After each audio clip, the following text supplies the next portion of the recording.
यहाँ पर आए हुए हैं। इनकी जितनी तारीफ की जाए उतनी कम है। एंड प्लीज आइए सर, मुझे स्टेज पर ज्वाइन कीजिए। सब लोगों को मेरा नमस्कार। सबसे पहले तो मुझे ये बताइए कि घर पर भी अब आपके सारे रिश्तेदार आपको खान सर बोलने लगे हैं, आपका नाम बन गया है वो? हाँ, अब लगभग सब लोग यही नाम से बुलाने लगे हैं।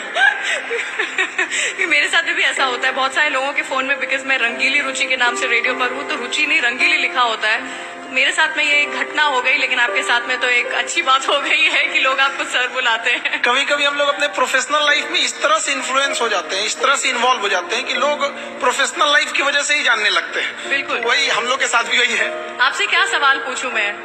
मतलब आप सबसे सवाल पूछते आए हैं, मुझे यहाँ पर थोड़ी शर्म आ रही है आपसे सवाल पूछने में। सवाल आपको पूछना है, आप हमसे कहिएगा कि हम क्या सवाल पूछे।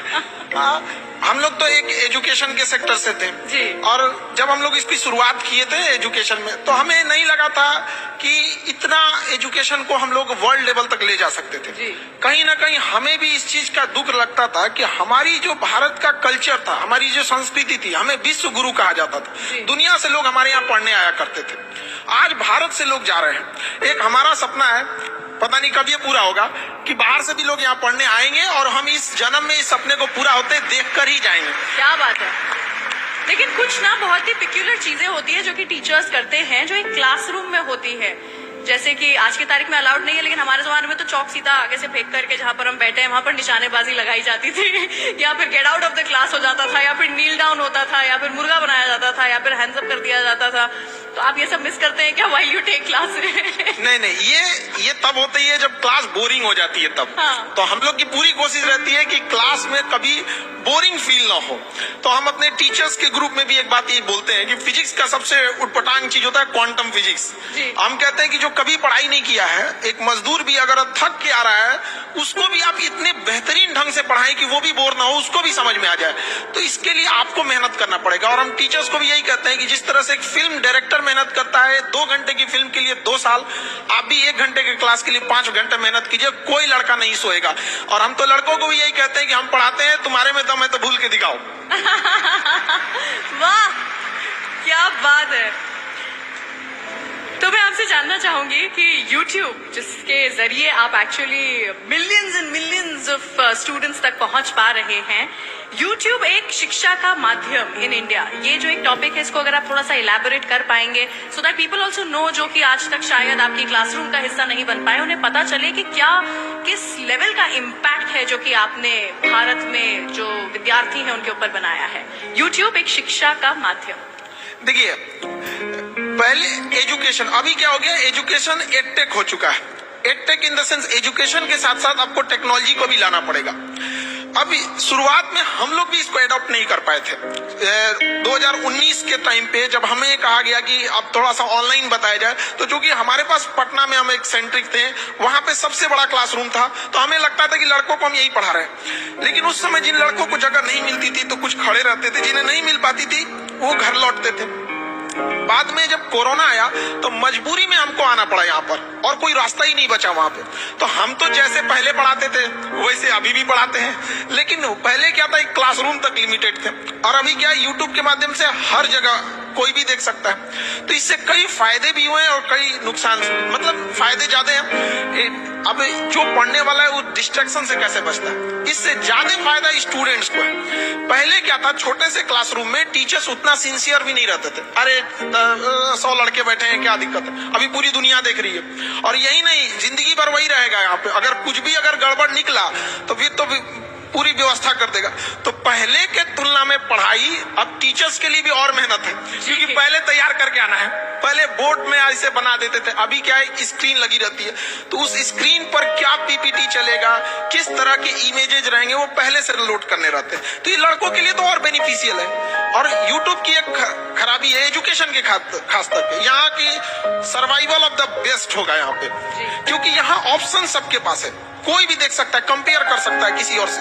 तो जब तक हम यूनिक नहीं देंगे, सबसे बेस्ट नहीं देंगे, तब तक वो चीजें लड़कों को अच्छी नहीं लगेगी। और हमारी भी कोशिश यही रहती है कि कोई भी टॉपिक पे अगर कोई क्लास हमारा देख रहा है, जैसे लेट सपोज अभी यूक्रेन और ये रसिया चल रहा है यहाँ पे, तो हमारी कोशिश ये रहती है कि उस क्लास को देखने के बाद उसके पास कोई डाउट ना रहे। इट मीन्स कि उस एक बार लेक्चर देख लिया तो उसका पूरा का पूरा सिस्टम पूरी समझ में आ जाना चाहिए। तो यूट्यूब भी एक अच्छा माध्यम है। इसकी एक और सबसे बड़ी खासियत यह है कि सारे लड़कों को शहर में बड़े सेंटर्स पे पैसे की कमी से नहीं बुला के पढ़ाया जा सकता। आज भी गरीबी की वजह से पढ़ाई छूट रही थी। तो ऑनलाइन में ये हुआ कि एक बार सेटअप कॉस्ट है, उस पे कितने लड़के पढ़ेंगे ये कोई लिमिट नहीं है। तो इससे क्या हुआ ना कि हम क्वालिटी एजुकेशन एकदम सस्ते में पहुंचा सकते हैं। हम 6 महीने का कोर्स 200 रुपए में पूरे गांव-गांव तक पहुंचा सकते हैं। और पहले कहा जाता था गवर्नमेंट 100 रुपए देती है तो पब्लिक तक कितना पहुंच पाता है, 15 रुपए की 30 रुपए कितना पहुंच पाता है। लेकिन उतना हम इतना कहते हैं कि हम लोग जितना पढ़ाते हैं उसका 100% गांव के अंतिम छोर तक पहुंचता है। जहां सड़क नहीं पहुंची है वहां भी एजुकेशन एकदम उस क्वालिटी का पहुंच पाता है। ये तो यूट्यूब और ऑनलाइन की फायदा है। आप क्या बात है। ये तो वैसे मेरे सवाल थे, लेकिन वो क्या है, कोई ऐसा मैसेज जो कि आप देना चाहते हैं यहाँ पर आज इस मंच पर लोगों को बताना चाहते हैं, प्लीज बताइए। देखिए, एजुकेशन के सेक्टर में एजुकेशन स्किल, आज के टाइम पे स्किल बहुत ज्यादा जरूरी है। लेकिन हमारा एजुकेशन सिस्टम किस बात पे है? इंफॉर्मेशन लेते रहो, क्या पढ़ रहे हैं। भारत की राजधानी कलकत्ता से उठा के अंग्रेजों ने लेके गए दिल्ली, वो सबको याद है। 1911 में घोषणा किया, 1912 में लेके चला गया। ये नहीं पढ़ा रहा है कि क्यों ले गया। एक राजधानी बनाने के लिए क्या जरूरत होती है, क्या क्लाइमेट होना चाहिए, क्या कनेक्टिविटी होनी चाहिए। तो एक सिस्टम में जो चेंजिंग लाने की जरूरत थी, अब उसको और जरूरत है। तो ऑनलाइन के माध्यम से ये चीजें थोड़ी सी आसान हो जाती है। दूसरा, हमारे यहाँ एजुकेशन पे ज्यादा फोकस किया गया, जबकि आज का जो 5G का जमाना आ गया है, इसमें स्किल्ड की डिमांड है। तो अभी एजुकेशन में 50% इंपॉर्टेंस हमें एजुकेशन और उतना ही इंपॉर्टेंस स्किल पर भी देना चाहिए, ताकि वो अपने पैरों पे जितना जल्दी खड़ा हो सके।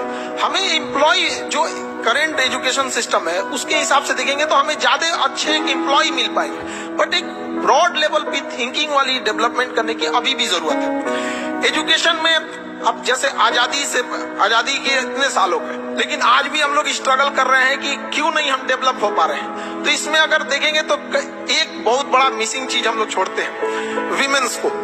गर्ल्स एजुकेशन को हम लोग छोड़ रहे हैं, और मेल जो है उन्हें लगता है कि अपने दम पे अकेले ही देश को लेके चले जाएंगे, और आजादी से लेके आज तक वो ट्राई कर रहे हैं। जिस दिन ये हमारे देश की विमेन्स और मेंस एक साथ आ गए ना, उस दिन देश को आगे बढ़ने से कोई नहीं रोक सकता है। और जब तक हम उन्हें छोड़ेंगे, हम तो आज तक भी मेहनत कर रहे हैं। तो अच्छा, गांव के शहरी क्षेत्र में ये चीज है कि लोग महिलाओं को पढ़ने के लिए भेज देते हैं, लेकिन गांव में अभी भी ये चीजें हैं, वो नहीं भेजना चाहते हैं। हमारे यहाँ शुरुआत में जब गर्ल्स पढ़ने आती थी तो उनके गार्जियन आते थे और ये रिक्वेस्ट करते थे कि सर मतलब घर से बाहर है, कोई दिक्कत तो नहीं होना चाहिए। आज लड़कियों की संख्या क्लास में हम लोग देखते हैं इतनी ट्रेमेंडसली ग्रो की है कि गार्जियन लोगों को भी, कई बार हम लोग के पास गार्जियन आते हैं, उन लोग हमसे कहते हैं कि सर यहाँ पे लड़कियां पढ़ रही हैं, कोई दिक्कत तो नहीं होने वाला है। हम लोग उनके लिए पूरी प्रॉपर व्यवस्था रखते हैं, और कहते भी लड़कियों से कि जो माँ बाप अगर आपको पढ़ने भेजे हैं तो समाज से लड़के भेजे हैं, आपकी जिम्मेदारी ज्यादा बनती है। और अगर आप खाली हाथ गांव लौटिएगा तो आप उन 100 लड़कियों का रास्ता रोक दीजिएगा जिनके माँ बाप पढ़ने के लिए भेजना चाहते थे। इसलिए ज्यादा जिम्मेदारी से पढ़िएगा। और लड़कियों के अंदर ये होता है, वो जॉब के बाद भी वो काफी ईमानदारी से अपने वर्क को करती है।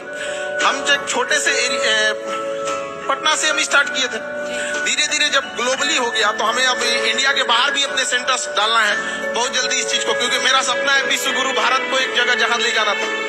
तो कारपोरेट ऑफिस जब हम लोगों ने दिल्ली में डाला तो वहाँ 200-250 एम्प्लॉय जब आए तो वहाँ हमको एक चीज फील करने को रहा था कि जहाँ 10 लड़के बैठ जा रहे थे वहाँ कुछ अपनी गपशप भी करने लग रहे थे, कभी डिसिप्लिन की इशू आ रही थी, कभी कोई कैसे आ जा रहा था। तो हम लोग सोचे कि इसको परेशान हो गए थे समझाते।